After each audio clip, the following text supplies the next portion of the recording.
태어날 때부터 종이 아니었는데 죽을 때까지 종으로 살아야 한다면 어떻겠습니까? 그리고 그것이 자식에게까지 이어진다면.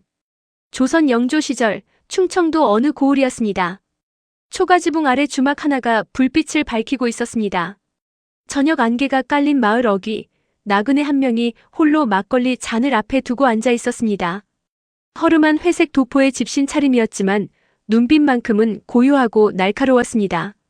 옆자리에서 두 사내가 낮은 목소리로 이야기를 나누고 있었습니다. 야, 황신의 집 얘기 들었냐? 덕수 말이야, 덕수. 아, 그 청년? 아버지가 품삯꾼이었던. 그래. 아버지 돌아가시기 전에 황씨한테 쌀 몇 가마 빌린 게 있었는데 황씨가 그걸 빌미로 노비문서를 꾸며버렸다잖아. 그것도 모자라서 이제 덕수 딸년 이름까지 장부에 올렸다더라. 헐, 아직 6살밖에 안 됐잖아. 알지. 근데 관아에 호소하러 갔더니 사또가 황씨 편이라더라. 문전박대당하고 돌아왔다고. 나그네는 잔을 소리 없이 내려놓았습니다. 귀가 조용히 쫑긋 세워졌습니다. 덕수의 아버지, 이름은 이갑동이었습니다. 이 고을에서 태어나 평생 품삯을 받으며 일한 양인이었습니다. 그는 몰랐지만 손재주가 좋아 지붕을 이고 논둑을 고치며 가족을 먹여 살렸습니다. 덕수가 15살이 되던 해 갑동은 큰 병을 앓았습니다. 약값이 없었습니다. 황씨는 그 고을 좌수였습니다. 겉으로는 인심 좋은 척 양반 행세를 하며 마을 일을 주물렀지만 사실은 고리대금으로 가난한 이들의 땅과 재산을 하나씩 빼앗아온 자였습니다. 갑동이 무릎을 꿇고 쌀 5가마를 껐습니다. 황씨는 흔쾌히 내줬습니다. 다만 그 자리에서 문서 하나에 손도장을 찍게 했습니다. 갑동은 그를 몰랐습니다. 그 문서가 무엇인지 알지 못했습니다. 갑동이 세상을 떠난 것은 덕수가 20살이 되던 해였습니다. 장례를 치른 지 사흘도 되지 않아 황신의 말음이 찾아왔습니다. 덕수야, 내 아버지가 남긴 빚이 있지 않느냐? 이자까지 합치면 쌀 50가마가 넘는다. 이걸 갚을 재주가 있느냐? 덕수에게는 갚을 것이 없었습니다. 집 한 칸, 밭 2이랑이 전부였습니다. 말음은 오래된 문서 하나를 꺼냈습니다. 내 아버지가 직접 손도장 찍은 거다. 빚을 못 갚으면 신공을 바치는 것으로 한다, 이렇게 쓰여 있다. 신공. 노비가 주인에게 바치는 세금이었습니다. 그날부터 덕수는 황신의 논밭을 공짜로 갈고 황신의 집 허드렛 일을 해야 했습니다. 이름은 여전히 양인이었지만 삶은 이미 종과 다를 바 없었습니다.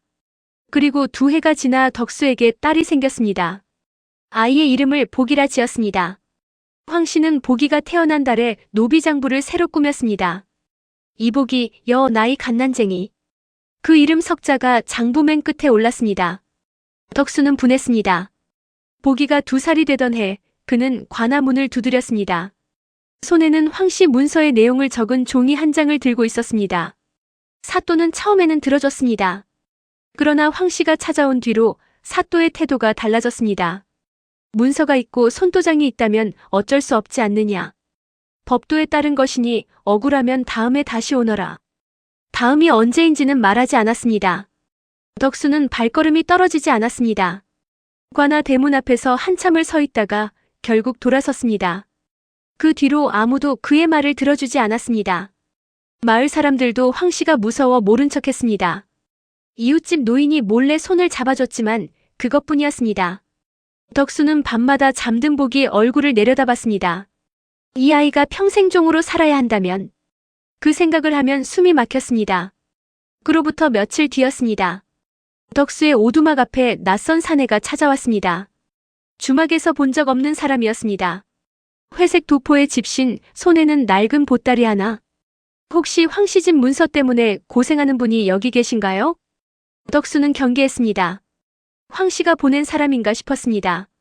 그러나 사내의 눈빛이 달랐습니다. 다그치거나 윽박지르는 눈이 아니었습니다. 그저 듣겠다는 눈이었습니다. 덕수는 한참 망설이다 문을 열었습니다. 사내는 방 안에 들어와 바닥에 조용히 앉았습니다.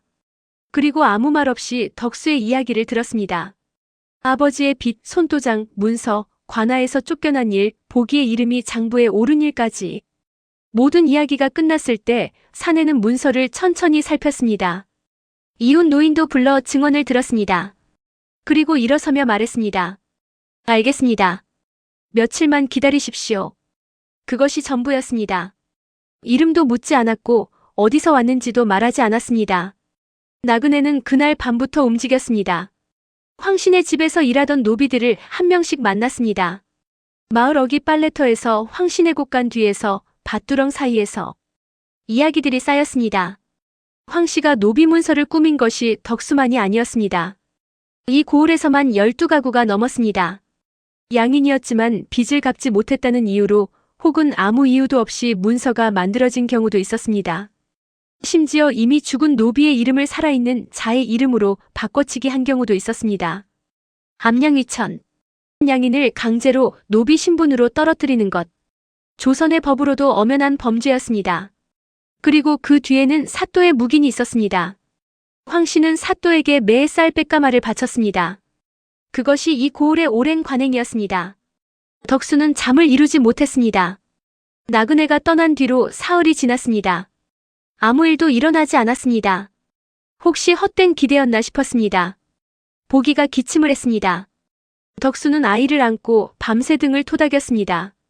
이 아이가 평생 남의 집 마당을 쓸어야 한다면 이 아이의 아이도 그 아이의 아이도 눈물이 났습니다. 소리 없이 오래. 이튿날 아침이었습니다. 황씨 집 대문 앞에 사람들이 모여들었습니다. 황씨는 마루에 앉아 차를 마시고 있었습니다. 그때 대문 바깥에서 발소리가 들렸습니다. 회색 도포의 사내가 서 있었습니다. 그의 손에는 손바닥만한 둥근 청동 원판이 들려 있었습니다. 원판 위에는 말 3마리가 선명하게 양각되어 있었습니다. 마패였습니다. 사내는 그것을 천천히 높이 치켜 올렸습니다. 암행어사 출두야. 황씨의 찻잔이 바닥에 떨어졌습니다. 마당에 있던 하인들이 굳어버렸습니다. 어사의 눈이 황씨를 향했습니다. 황씨는 무릎을 꿇었습니다. 어사는 문서들을 하나씩 꺼내 읽었습니다. 황씨가 꾸민 불법 노비 문서들이었습니다. 이름 하나하나, 날짜 하나하나, 날조된 증거들이 낱낱이 불려졌습니다. 황씨는 처음에는 우겼습니다. 그러나 마을 사람들이 하나둘 대문 앞에 모여들었습니다. 이웃 노인이 앞으로 나섰습니다. 황신에서 일하던 노비들도 고개를 들었습니다. 황씨의 목소리가 점점 작아졌습니다. 어사는 즉시 황씨의 관직을 박탈했습니다. 불법으로 꾸며진 노비 문서는 그 자리에서 불태워졌습니다. 사또는 파직되어 포박되었습니다. 덕수의 이름이 호적에 다시 양인으로 올랐습니다. 보기의 이름이 장부에서 지워졌습니다. 덕수는 달려나갔습니다. 어사를 찾았습니다. 감사 인사라도 드리고 싶었습니다. 하지만 그는 이미 마을 어귀 길 위에 있었습니다. 회색 도포의 뒷모습이 멀어지고 있었습니다. 어르신! 덕수가 불렀습니다. 어사는 걸음을 멈추지 않았습니다. 다만 한번 손을 살짝 들었습니다. 그것이 전부였습니다. 보기가 아버지 품에 안겨 그 뒷모습을 바라봤습니다. 작은 손으로 흔들었지만 어사는 이미 저 길 너머로 사라진 뒤였습니다. 흙먼지 길 위에 발자국만 남아 있었습니다. 조선의 법에는 분명히 적혀 있었습니다. 양인을 강제로 노비로 삼는 것은 엄벌에 처한다. 그러나 법이 있어도 그것을 집행할 사람이 없다면 법은 종이에 불과합니다. 황씨 같은 자가 마을 하나를 장악하면 법은 그 마을에 닿지 않았습니다. 박문수가 지나간 자리마다 법이 다시 살아났습니다. 이름도 남기지 않고 감사도 받지 않고 그저 다음 마을을 향해 걸었습니다. 신부는 하늘이 정하는 것이 아니다.